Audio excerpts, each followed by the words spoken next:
तो आइए इस वीडियो में हम लोग देखेंगे जो VCB है जिसको बोलते हैं वैक्यूम सर्किट ब्रेकर, उसका प्रिवेंटिव मेंटेनेंस कैसे करते हैं। तो उसके लिए क्या क्या सामान हमको ज़रूरत है, टूल्स है या फिर पेपर वर्क भी क्या क्या ज़रूरत है और सेफ्टी इक्विपमेंट क्या ज़रूरत है, आइए इसके बारे में देखते हैं। तो पहले आइए देखते हैं टूल्स के बारे में जो VCB मेंटेनेंस के लिए ज़रूरत पड़ता है। तो हो गया हमारा स्पैनर सेट जिसमें हमें नॉट बोल्ट खोलने के लिए ज़रूरत पड़ेगा, screw driver set, multimeter, ST megger जो कि 1 kV से लेकर 5 kV तक वोल्टेज दे सकता है, एयर ब्लोअर, एक्सटेंशन बोर्ड और कुछ कपड़े जिसको बोलते हैं हम कॉटन वेस्ट, मतलब कुछ सफाई करना पड़ेगा तो सफाई के लिए कॉटन वेस्ट चाहिए हमको। तो मल्टीमीटर भी वगैरह सब कुछ सही होना चाहिए, टूल्स भी प्रॉपर इंसुलेटेड होना चाहिए और उसको थोड़ा चेक कर लेना चाहिए पहले काम करने से पहले। तो आइए देखते हैं जो सेफ्टी के हिसाब से हमको क्या क्या चाहिए सेफ्टी इक्विपमेंट के थ्रू से। जब हम ब्रेकर का काम करेंगे तो अब हमको हो सकता है कि आइसोलेट करना पड़े, तो उसके लिए वर्क परमिट चाहिए, लोटो चाहिए लॉकआउट टैग आउट करने के लिए, जो लॉक भी चाहिए, उसके लिए डिस्चार्ज रॉड चाहिए, आर्क प्लस सूट चाहिए जो आइसोलेशन करने के लिए, सेफ्टी गॉगल्स, हेलमेट या फिर फेस शील्ड या फिर सेफ्टी शू हमको चाहिए। ये सब चीज़ PP में आता है, ये हमेशा हमको ज़रूरत पड़ेगा ये काम करने के लिए। इस PP के बदल में आप कुछ नहीं पहन सकते, ये PP पहनेंगे तो हम काम कर सकते हैं। उससे पहले ये 2 चीज़ का हमको पता रहना चाहिए, जो काम करेगा वो ट्रेन बंदा होना चाहिए, स्टैंडर्ड मेंटेनेंस प्रोसीजर जो SMP है उसको फॉलो करना है और चेकलिस्ट भी फिलअप करना है। क्या क्या चीज़ हमको चेक करना है ये हमको फिलअप करना है। हम इसका एक लिस्ट डिस्क्रिप्शन में लिंक में दे दिया है, आप उसको डाउनलोड करके देख सकते हैं कि क्या क्या एक्चुअल प्रोसीजर है और क्या क्या चेक करना है, उसको आप लिंक में जाके देख सकते हैं। तो आइए हमको दिखाते हैं। VCB ST बोर्ड है, इसमें बहुत सारा VCB लगा हुआ है। तो देखिए जो बंदा यहाँ पे काम कर रहा है, यहाँ पे हाथ में हैंडग्लोव्स है, फेस शील्ड है, पूरा आर्क प्लस सूट है। अगर बाई चांस कहीं भी गलती होता है या फिर अंदर में कुछ शॉर्ट सर्किट होता है या ऑन ऑफ में कुछ प्रॉब्लम है या फिर ट्रिप हो गया कि ब्लास्ट हो गया, तो आपके ऊपर कुछ भी नहीं आएगा।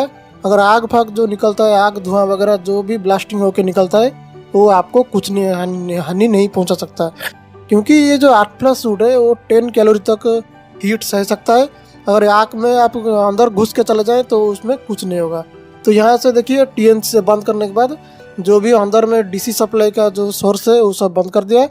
अगर स्पेस हीटर का सप्लाई है उसको भी बंद करना पड़ेगा, सारे चीज़ बंद करके उसको लॉक कर देना है, क्योंकि अगर दूसरे कोई आदमी इसमें हाथ ना लगे। तो यहाँ पे देखिए शीशे में आप अंदर झांक के देख सकते हैं ये ब्रेकर एक्चुअल ऑफ है कि ऑन है। अगर ये सुविधा आपका हो, मतलब बहुत सारे ब्रेकर में ये शीशा नहीं रहता है, अगर आपका है तो आप अंदर में देख के देख सकते हैं कि रैकआउट करने से पहले ब्रेकर हमारा ऑफ पोजीशन में है कि नहीं, वो इंश्योर करना बहुत ज़रूरी है। क्योंकि हड़बड़ी में कई लोग क्या करते हैं, ऑन पोजीशन में ही ब्रेकर को रैकआउट करने की कोशिश करते हैं, जिसमें वो बहुत खतरा है। अगर लोड उसमें रहा तो ब्रेकर ज़बरदस्ती रैकआउट होने के कारण से पूरा ब्लास्ट कर सकता है और जो आदमी बाहर से काम करेगा वो पूरा जल सकता है।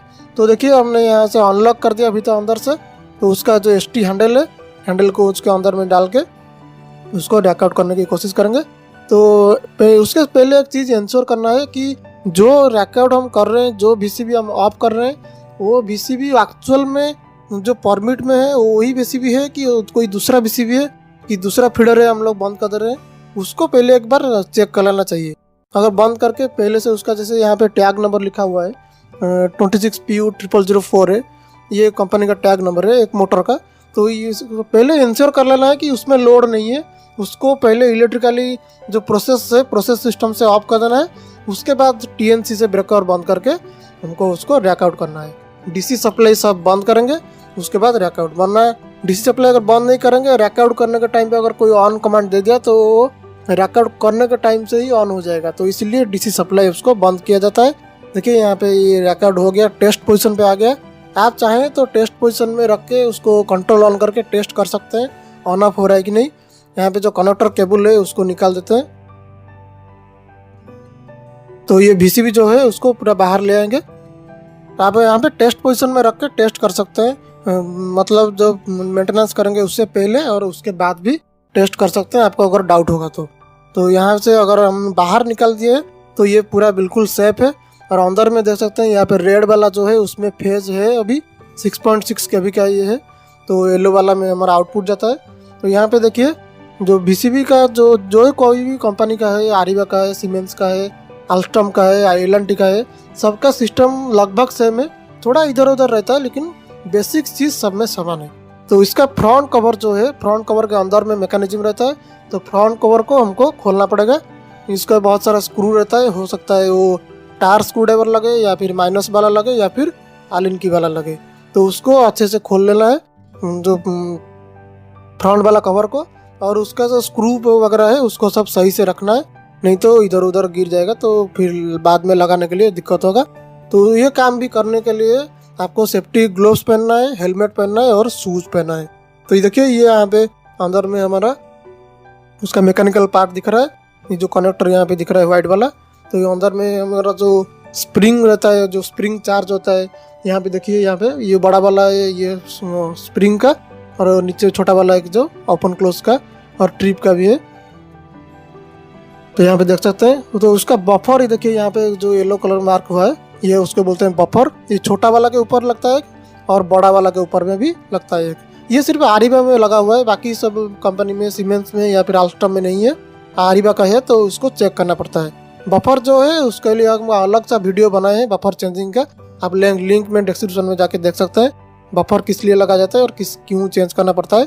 तो यहाँ पे देखिए, ये ब्रेकर का पीछे वाला है जो इनपुट और आउटपुट वाला है, मतलब एक फिक्स है और एक मूवेबल है।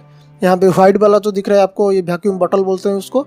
3 वैक्यूम बॉटल है, मतलब उसके अंदर में कोई हवा नहीं, सिर्फ वैक्यूम है।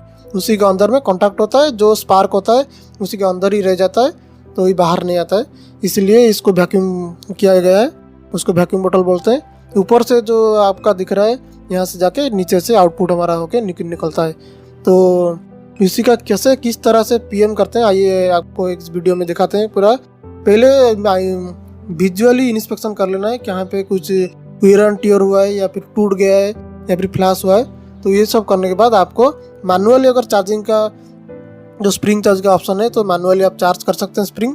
यहाँ से देखिए हैंडल लगा के यहाँ भी हम मैनुअली चार्ज कर रहे हैं। तो अगर आपको कोई दूसरा उपाय है तो आप मैनुअली चार्ज करके स्प्रिंग चार्ज डिस्चार्ज देख सकते हैं। 1 बार 2 बार करके स्प्रिंग चार्ज डिस्चार्ज करने से आपको स्प्रिंग काम करने की नहीं देख सकते हैं। स्प्रिंग चार्ज करके ऑन करने से आधा करेगा, फिर से ऑफ वाला दबाने से वो ऑफ हो जाएगा। तो इसको देखिए, यहाँ पे ऑन बूस्ट बटन वाला दबा के यहाँ पे चेंज हो रहा है, देखिए। तो फिर से अभी रेड वाला दबाएंगे तो देखिए इधर भी चेंज हो रहा है, मतलब अभी स्प्रिंग मैकेनिज्म जो है वो सही काम कर रहा है। इसको एक बार चेक कर लेना पड़ेगा। तो यहाँ पे देखिए जो कॉयल वगैरह है, ट्रिपिंग कॉयल, हमारा क्लोजिंग कॉयल, ये सब हमको चेक करना पड़ेगा। यहाँ पे देखिए एक क्लोजिंग कॉयल लगा हुआ है, इसको हमने चेक कर रहे हैं अभी। तो अभी 213 ओम के आसपास आ रहा है मल्टीमीटर से। रेजिस्टेंस में लगा के हम रेजिस्टेंस चेक करेंगे। जो जितने भी कॉयल है हमारा, यहाँ पे हो गया क्लोजिंग कॉयल, ये जो छोटा सा दिख रहा है उसका 2 टर्मिनल में लगाएंगे तो पता चल जाएगा। यहाँ पे नीचे वगैरह हो गया हमारा ट्रिपिंग कॉयल जो है, यहाँ पे नीचे में उसका जो टर्मिनल यहाँ पे निकला हुआ है, जो लॉक दिख रहा है आपको, यहाँ पे लगाएंगे तो उसका दिखाएगा कितना ओम है। यहाँ पे देखिए दिखा रहा है 401 ओम, मतलब ये सही है। हमारा सभी रीडिंग हमारा लिखा जाता है, तो रीडिंग के हिसाब से आप पता कर सकते हैं ये सही है कि नहीं। उसी के ऊपर में भी स्टिकर लगा हुआ है, उसमें देख सकते हैं। और जो स्प्रिंग चार्जिंग मोटर आपको बता रहा था, यहाँ पे जो मोटर दिख रहा है ब्लैक कलर वाला, उसी का रेजिस्टेंस भी लेना है आपको। 46 ओम है। देखिए यहाँ पे जो टीबी लगा हुआ है, वो टीबी में से लेना है। तो टीबी में उस मोटर का सप्लाई दिया हुआ है ब्लैक वाला वायर आके। तो उसके ऊपर में जो लगा हुआ है यहाँ पे कॉन्टैक्टर बोल सकते हैं, उसको रिले भी बोल सकते हैं, छोटा हो गया तो उसको बोलते हैं जो एंटी पंपिंग रिले बोलते हैं। यही एक कॉन्टैक्टर है जो एक बार हमारा जो स्प्रिंग चार्जिंग अगर हो गया तो ये कॉन्टैक्टर पिकअप होके छोड़ देता है स्प्रिंग चार्जिंग बाद, तो बार बार उसको सप्लाई नहीं जाता है। तो उसका ओम हमने देख लिया 8 ओम आया, उसी का जो कॉइल रेजिस्टेंस है। लेकिन वो अगर पता नहीं करेंगे तो बाद में आपको पता नहीं चलेगा कि ये स्प्रिंग चार्जिंग काम कर रहा है कि नहीं। उसको हाथ में दबा के भी उसको चेक कर सकते हैं ये फ्रीली मूव कर रहा है कि नहीं। तो यहाँ पे देखिए ये जो लिमिट स्विच दिख रहा है, ये हमारा स्प्रिंग चार्जिंग का लिमिट स्विच है। ये जब ये जो थ्रेड अगर घूमेगा, ये जो दिख रहा है जो हमारा थ्रेड है, वो जब घूमेगा उसी का जो टीथ से ये हमारा स्प्रिंग चार्जिंग का जो लिमिट स्विच है वो ऑन ऑफ होगा, मतलब स्प्रिंग चार्जिंग का जो इंडिकेशन आता है हमारा। और जो देखिए यहाँ पे मूवमेंट हो रहा है, अभी ऊपर उठ गया है ये जो पहले से दबके था। तो स्प्रिंग चार्जिंग होने के बाद जो ऑन ऑफ का है वो वहाँ से हमारा सिग्नल देता है कि फीडबैक देता है ऑन का और स्प्रिंग चार्ज का, दोनों का यहाँ से हमारा जाता है।